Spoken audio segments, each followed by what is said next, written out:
Hi guys, welcome back to my amazing kitchen. And if you are new here, kindly join the amazing family by subscribing. In today's video, I'm going to be sharing my simple brown bread recipe with you, or wholemeal bread. My family love this bread and I know your family is going to love it as well. Let's quickly go over the ingredients. We need some wholemeal flour, some bread flour, sugar, milk, some butter, yeast, salt, nutmeg, and vanilla extract. And I'm going to list all the ingredients in the description box below. And in this recipe, it works best if all the ingredients are at room temperature. I'm going to begin by proofing my yeast, and I do that by adding about 4 tablespoons of milk, a teaspoon of sugar, and my yeast in a bowl. Give it a quick stir, cover with some plastic wrap and set it aside to proof. And I'm doing this because I'm using a fresh pack of yeast and I want to be sure it's active before I proceed. So if you trust your yeast, you can skip that step. I add my salt into my mixing bowl and my wholemeal flour. Now I add my salt first because I don't want it to come into direct contact with my yeast later on. In goes my bread flour, sugar, and my nutmeg. So basically all the dry ingredients, and I'm going to give it a quick stir.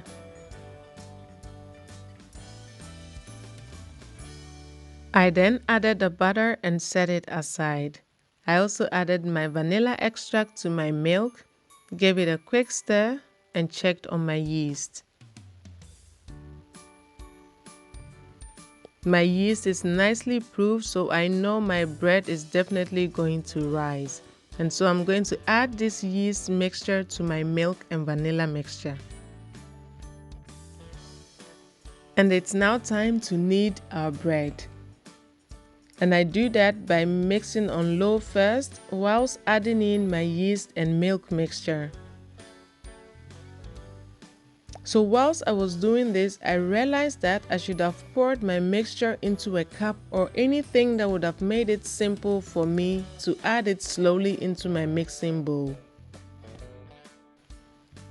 So I stopped my machine and added the mixture all at once.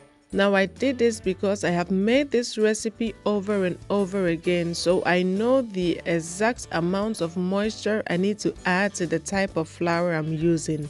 But if you're doing this for the first time, I suggest you add it little by little because every flour absorbs moisture differently, and so you may need more or less than specified. We are going to knead for about 10 minutes or 20 minutes if you are kneading by hand. And I'm going to knead until my dough pulls away from the bowl of my mixer.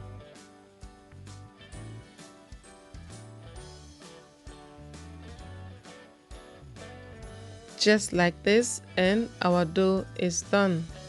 It doesn't stick to the sides of the bowl anymore and my bowl is clean. This is what you are looking for. So before I mold my dough, I'm going to grease my baking pan. I honestly don't need to do this because my pan is non-stick, but I don't want to take any chances, so I still greased my pan.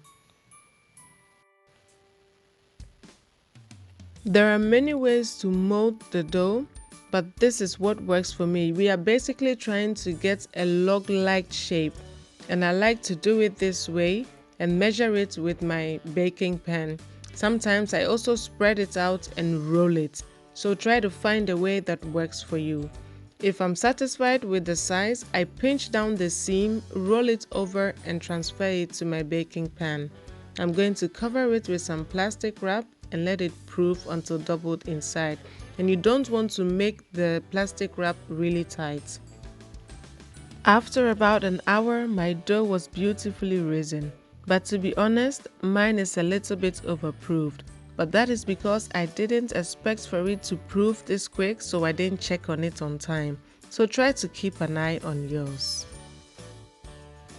I baked it at 170 degrees Celsius for about 20 to 25 minutes. I then let it cool in its pan for about 2 to 3 minutes and transferred it on my cooling rack to cool completely.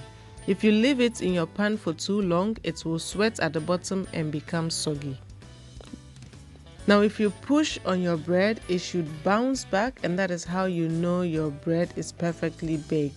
Now can you see the dent on my bread? That is the indication that the bread was overproofed. So don't overproof your bread. I hope that I have been able to show you that homemade bread is definitely not difficult to make, and that you are inspired to try this for your family. And when you do, please come back to leave me a comment on how you enjoyed this bread. Now remember that cooking should always be fun and exciting.